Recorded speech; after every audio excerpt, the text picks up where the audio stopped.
Hello, beautiful people. This video is about what makes you feel valued at work. Feeling valued isn't just a nice to have, it's absolutely a key driver of performance and retention. Hi, I'm Jennifer Kenny. I'm the best-selling author of The Innovation Mindset and the award-winning book 100% Capacity.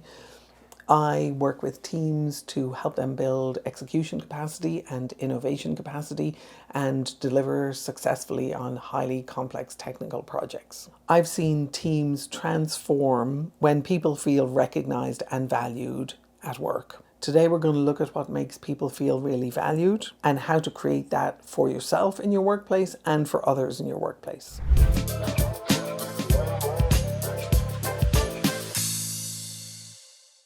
So there are 5 things that I consider to be really important when I think about what makes people feel valued at work. One of the obvious ones is obviously recognition. If you're working away and nobody sees what you're doing and nobody understands the value of what it is that you're doing, and you don't have people say thank you, you don't have people tell you that they're delighted with your work, it's really hard for you to continue to motivate yourself and get excited about things. That's why feeling valued at work is one of the key elements of employee retention. When you think about work that you have asked other people to do, if you think about it in the context of you're their internal customer, for them delivering value to you, for them doing work for you, and what you're doing is you're going through what I refer to as the loop or the circle of influence, and I've done other videos on that. But I strongly recommend if you think of yourself as the customer and they deliver tremendous value or satisfaction for you through the work that they're doing, no matter how big or small that work is,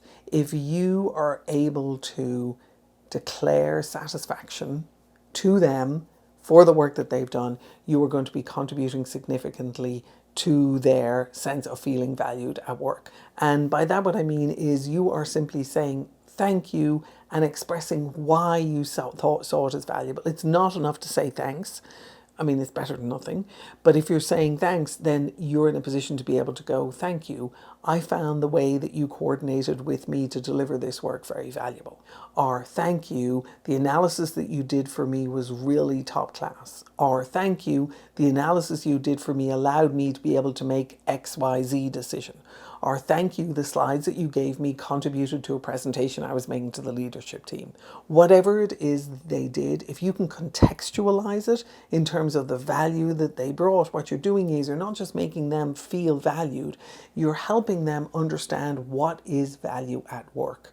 And this is really, really important, not just for junior people at work, but you know yourself, anytime anyone gives you a thank you or a kudos or a hands up and they are explicit about the value that you brought, it's a double hit of appreciation for you. They're recognizing that you did the work, but they're also recognizing what was valuable for them in terms of what it is that you did. The other thing that expressing recognition or appreciation allows you to do, it allows you to train the other people around you as to what matters to you. Let me give you an example. If someone does some work for you, you made a request of them, they committed they were going to do it, they went and they did the work, they came back and they told you that it was complete, and you come back to them and you say, thank you very much, I really appreciated the way that you handled the slippage on that particular project, and you let me know that we were going to be 2 days late. It allowed me to be able to have different conversations with my internal customers that allowed me to be able to not break my commitment to them. So think about it in terms of training them to be able to understand what matters to you by telling them what matters to you and why it was valuable for you.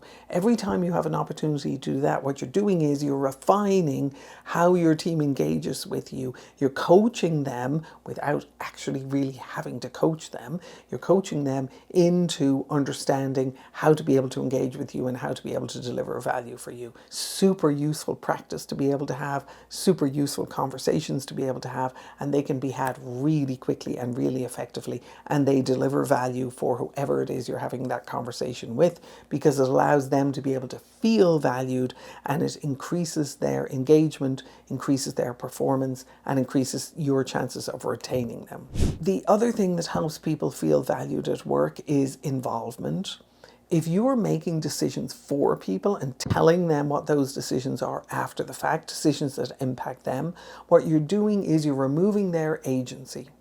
Agency is absolutely essential if people are to feel valued. We send our kids off to school and they come back with a whole ton of homework, and we ask them, did you ask the teacher a question on what it was you're supposed to do for your homework?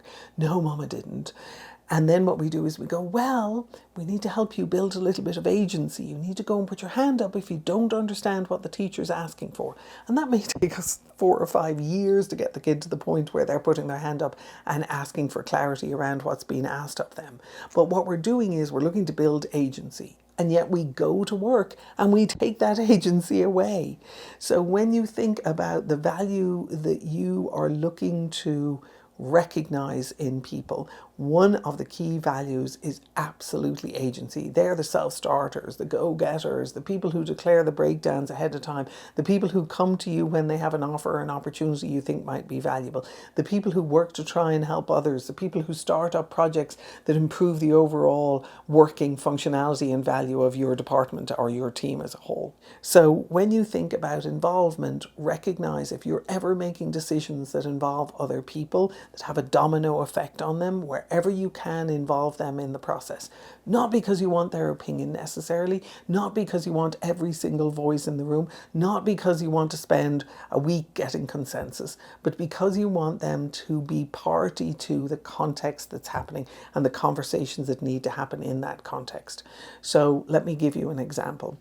If we are making a decision to reduce the scope of a project, and there are 5 project leads who this is going to impact, and I know I'm going to have conversations with them after that decision has been made. If I can, I will bring those 5 project leads into the room and I will let them know ahead of time that I'm having a conversation with the customer to look at reducing the scope of the project. Now, if I'm doing a good job of engaging with them and they're doing a good job of keeping me appraised as to how their project work is going, they know that this is an impending conversation.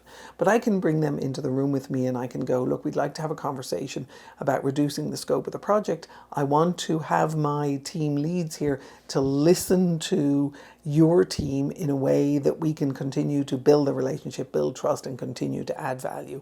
I understand that you are looking to de-scope some of what it is that we're doing right now. That's absolutely great, bluntly, because we have 5 other projects we're also trying to work on, but you're looking to de-scope it a little bit. Can we understand why? Can we understand how you got to that decision? Can we understand the value that we've brought to date and how you want us to continue to build on that? Can we understand if there are any areas of dissatisfaction with the way that we're delivering the project at the moment that you think we could improve on? So what you're doing is you're involving people in a decision that's going to impact them. They don't necessarily have to actively speak up or truly engage in that conversation. They can simply be there in a listening role to understand what it is that the customer has chosen to do and the impact that that's going to have on you all. Growth opportunities are huge. If you have people who you are concerned may not feel as valued as you would like them to be, growth opportunities. Fantastic answer, pretty much on a regular basis. If you put together growth opportunities and recognition and involvement, you will have people engaged at a level that you may not have had before. Pretty much every organization has a budget, and some of it is actually mandated by federal or state law.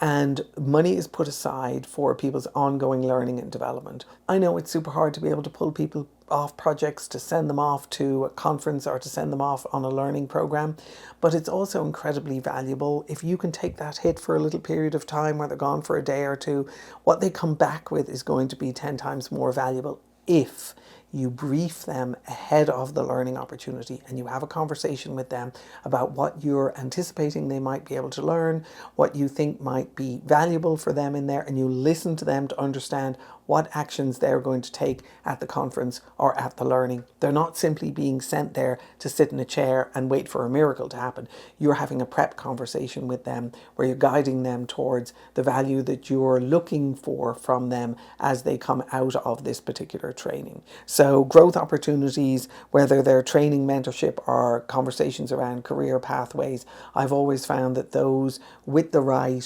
conversations ahead of time can produce big breakthroughs for people. Fair compensation and resources is something that makes people feel valued at work. For the most part, I have relied pretty much exclusively on my HR business partner, my HR department, to make sure that that gets taken care of. In certain instances where there weren't career pathways developed for my team, I sat down with my HR business partner and we developed those over time. And sometimes that might take us 3 to 6 months to do that if we're doing it pretty much from scratch. If those were missing, it gave me an opportunity to be able to have an input into them, and it gave me an opportunity to be able to really set the standards of what I was looking for from the people in my department. And it also gave me an opportunity to do a level of co-invention with my HR business partner. I had a fabulous one at one point who was really helpful for me, and we built out a lot of these career pathways together. But it also allowed me to be able to talk to my people about it and to run some of the ideas that we were thinking about through them. And so by the time we issued our official progression and career pathways for my particular department, it was something that they were already familiar with, and they were kind of excited to have them on paper, and it wasn't a huge big surprise that I was sort of landing on them. So the fair compensation and resources, that usually gets sourced through a good HR department, and if there's opportunities for you to collaborate where sections of that are missing, like the career paths, absolutely do apply yourself to that, because it does have a broad impact across the value for the whole department, and it leaves pretty much everyone in your organization feeling a lot more valued than if they're sort of wandering around blindly and not really sure what their career progression might look like. As you start thinking about what makes you feel valued at work, I have another video which is how to value yourself at work that will help you start thinking about how you look at it from the perspective of just yourself, and how it is you begin to start thinking about that value. As you go through this process and you start learning and understanding your value and beginning to bring that value to work, really encourage you to look at some of the other videos in this series. Like this video, subscribe, comment below, let me know whether this was valuable for you, and let's continue the conversation here. I hope that you feel valued at work more often than you don't. And as you go through this process, I hope that this reinforces it for you, and I wish you the very best of luck.